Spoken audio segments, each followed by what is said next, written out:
ચાલો મિત્રો, આજે ગઈકાલનો લેવાયેલો પેપર સર બીપીટીઆઈ કોલેજમાં લેવાયેલો પેપર જે કેડકેમ વિષય મિકેનિકલ ડિપાર્ટમેન્ટ 6 સેમેસ્ટરમાં હતો.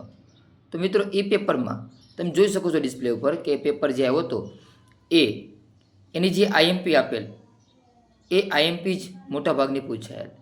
તો હું તમને ખાલી એક વિવરણ કરવા આવું છું કે આ પેપરમાં શું સનરાઈઝ એકેડેમી તરફથી આઈએમપી આપેલ હતી.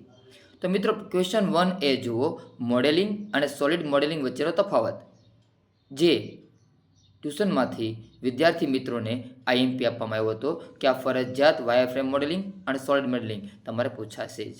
અને એ પણ આવ્યો, સાથોસાથ એમને એ પણ કીધું હતું કે 2D અને 3Dનો તફાવત પણ આવશે. તો એમાંથી ઓપ્શનમાં આવેલ છે ક્વેશ્ચન 1 એ વાયરફ્રેમ મોડેલિંગ, સોલિડ મોડેલિંગ અને 2D 3Dનો તફાવત ઓપ્શનમાં આપેલ છે. તો મિત્રો, કહેવાનો અર્થ એ છે કે બંને પ્રશ્ન આવેલ હતા. એની પછી ક્વેશ્ચન 1B માટે 3D મોડેલિંગ માટે કમ્પ્યુટર સ્પેસિફિકેશન જણાવો. તો કમ્પ્યુટરના સ્પેસિફિકેશન એમને પણ જણાવેલ હતા કે આ કેવા, પણ એના ઉપર મેં આઈએમપી ભાર આપેલ નહોતો.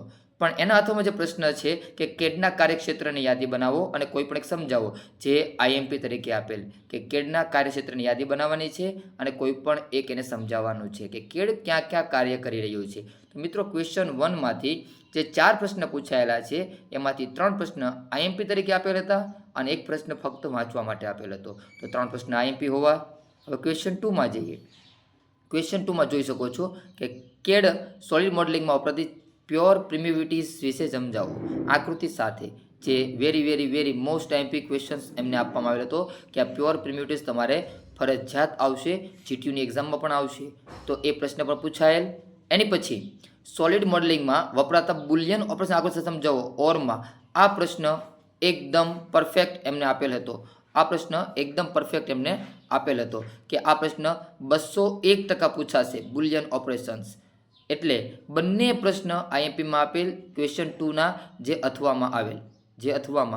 એટલે કે ક્વેશ્ચન 2 સોલિડ મોડેલિંગમાં બુલિયન ઓપરેશન્સ એકદમ ઇઝી હતા, સાથે આકૃતિ સાથે કેડ મોડેલના પ્યોર પ્રિમિટિવ્સ એ પણ વધારે આઈએમપી આપેલ હતા. તો હવે ક્વેશ્ચન 3માં જઈએ મિત્ર આપણે. તો ક્વેશ્ચન 3, સીએનસી મશીનના ફાયદા લખો. વેરી મોસ્ટ આઈએમપી જે અમે ટ્યુશન તરફથી સનરાઈઝ એકેડેમીથી આપેલ હતો કે સીએનસી મશીનના ફાયદાઓ લખો. એના અથવામાં સીએનસી મશીનના કન્સ્ટ્રક્શન ફીચર્સની યાદી બનાવો, જે ફક્ત વાંચવા માટે આપેલ હતો. એની પછી ક્વેશ્ચન 3B, તફાવત છે NC CNC DNC machine. Machine. તો મિત્રો, આજે પ્રશ્ન છે ક્વેશ્ચન 3A અને અથવામાં આપેલો પ્રશ્ન જે સીએનસી કન્સ્ટ્રક્શન ફીચર્સની યાદી એ મેં આપેલ નહોતો, પણ ક્વેશ્ચન 3A સીએનસી મશીનના ફાયદા કીધું હતું કે આવશે જ, અને એનસી સીએનસી ડીએનસી 201% આવશે. બુલિયન ઓપરેશન એની જેમ કે 201% તફાવત આવશે. તો મિત્રો, એ જ બધા પ્રશ્ન આવેલ છે. તો મિત્રો, આના પરથી આપણે એવું કહી શકીએ કે આજે પેપર હતો ઈ પેપર કેડકેમનો, એની બધી જ આઈએમપી અમે ટ્યુશન તરફથી વિદ્યાર્થી મિત્રોને આપેલ હતી અને એ જ આઈએમપી પૂછાયેલ. તો મિત્રો, આવી રીતે જીટીયુમાં આઈએમપી મેળવવા માટે તમે અમારો કોન્ટેક્ટ કરી શકો છો. અમે તમને આઈએમપી આનાથી પણ વધારે આપી શકશું. તો અમારી ચેનલને જોતા રહો સમયસર. અમે આમાં દરેક વિષયની આઈએમપી જીટીયુની પણ આપશું. તો આજે મિડનો પેપર છે એ 100% ઓપ્શન સાથે સનરાઈઝ એકેડેમીની આઈએમપીમાંથી આવેલ છે મિત્રો. તો જે મિત્રોને અમારી આઈએમપી મળેલી હતી પહેલાં અને જે અમારા ક્લાસીસમાં આવે છે તે મિત્રોને ખૂબ જ સારો પેપર ગયેલ છે મિત્રો.